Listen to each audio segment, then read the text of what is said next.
All right, step graphs. So we always get lots of step graphs in the exam. Okay, every year when I look through, there's always some questions on step graphs.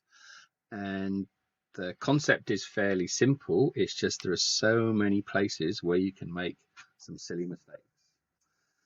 So there's a step graph. It's often used for things like mailing things. So if you're sending something in the post, the more it weighs, the more it costs. But it's not an exact amount. Or else it would make the post office far too expensive, because it'd be expensive for them to run, because every single time you weigh a parcel, it would cost a different amount. So there's only certain weights and certain amounts. So write a cost function in terms of M and G. So they've given you the letters. They've told you the cost is C and the mass is M, and they've asked you to sketch the graph.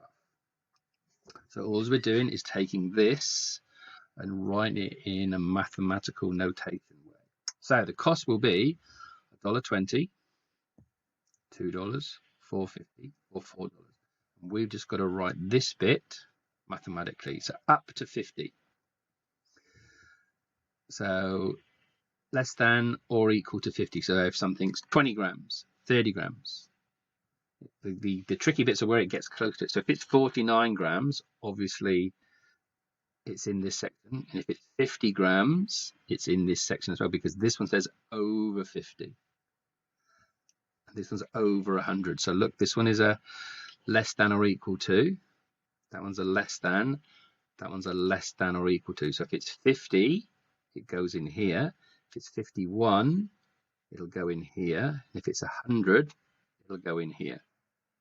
So this one here, 100 up to 250. So these bits here are the important bits. So those are the bits that they'll be looking for.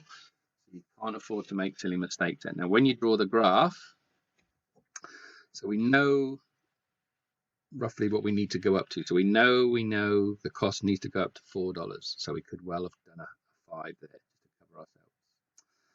And we know the mass goes up to 500 grams. So again, we could have gone up to 600 just to cover ourselves. And they're just horizontal lines. So there's 50. There's 100. There's 250. And there's 500. And you'll have seen this loads and loads of times before, the difference between the coloured in dot and the not coloured in dot. So the not coloured in dot means that it's not included. So if we think 0, you can't have something that weighs 0, can you? So here, it wouldn't include 0, but it does include 50. So this one here, if it's less than or equal to, that's the one that's coloured in. If it's just less than, that's the one that's not coloured in. Again, because these are relatively simple, that's what they'll be looking for. And this is the reason why they're called step graphs, because they kind of like look a little bit like steps. Okay. Step graphs. Okay, another example. Sophie invests 10 grand, interest 12% per annum. The interest is calculated at the end of each year and added to the amount. So this bit here comes from just putting 10,000 into our calculator times 1.12. That increases by 12% per annum. We're multiplying it by 1.12. So that's where these values come from. And you can see here, they've rounded it to the nearest dollar. It says nearest dollar. So this one here, already to the dollar. This one here, you get rounding. So that's had to be rounded. So this is what the graph looks like. So we know it needs to start at 10,000 is our smallest amount. 15,735. So we've gone up to 1,600.